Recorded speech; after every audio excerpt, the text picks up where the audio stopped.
हत्रा माया गरेर गयो त्यो केटीले त मलाई त साथीहरू है छक्क लाग्यो यार जाउँ जाउँ त्यसलाई जोडौँ लागिरहेछ यार जान त कि जोडी जा तेरो रवि त हेर जान त जोडी त्योसँग मलाई जिएमसी जी भनी नराम्रो बोलिन तँलाई बरु कुकुर र सुकुर भनेर गयो। ए चुप म्याम टाका म त त्यसलाई छ नि मा कसम थुक्दै झार्दै गर्दै होइन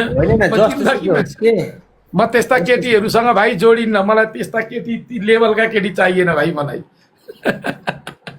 सिधै जिएमसीलाई त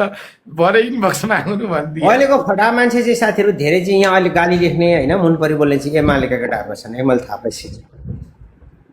हाते कुकुर जे भयो त्यही नबोल है। 7 स्टार भनेको मेरो मित्र हो कि राम्रो मान्छे हो। ल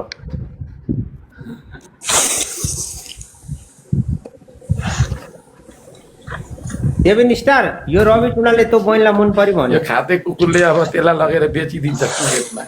जिएमसीले।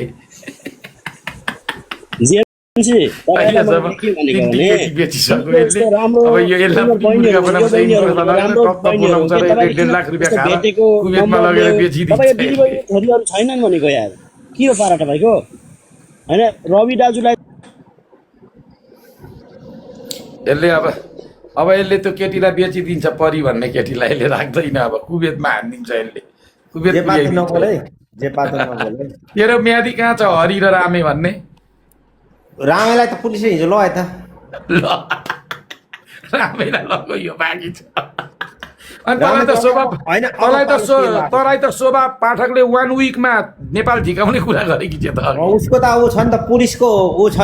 पुलिसको सेन्टर कमान्ड छ नि त उसको त प्राइभेट कम्पनी हो नेपालको पुलिस उसको लगिहाल्छ हामीसँग छैन ठेली जिएमसीलाई शोभाले झिकाउने भयो नेपाल अब सिद्धिएन यहाँ नागो भएर बसेको त्यो मेरो तँलाई थाहा छैन शोभा बहिनी मेरो बहिनी हो तँलाई थाहा नै छैन त्यहाँ होइन सुन्न यो विषय तँलाई शोभा हाम्रो आन्तरिक कुरा तँलाई त्यति अब म भन्नु छैन त्यतिको मैले जोडेर एकछिन धाँधली गरिदिएको हो तँलाई यो विषयमा के कुरा थाहा छैन चियाबारीलाई पनि के भन्दै थियो तिम्रो कन्यादान दिन आउँदिन भन्दै थियो मेरो अर्को ठुलो बुवाको छोरा छ भन्दै थियो चियाबारी पनि अनि तँसँग जोडिनेलाई त कहाँ दिए भन्छ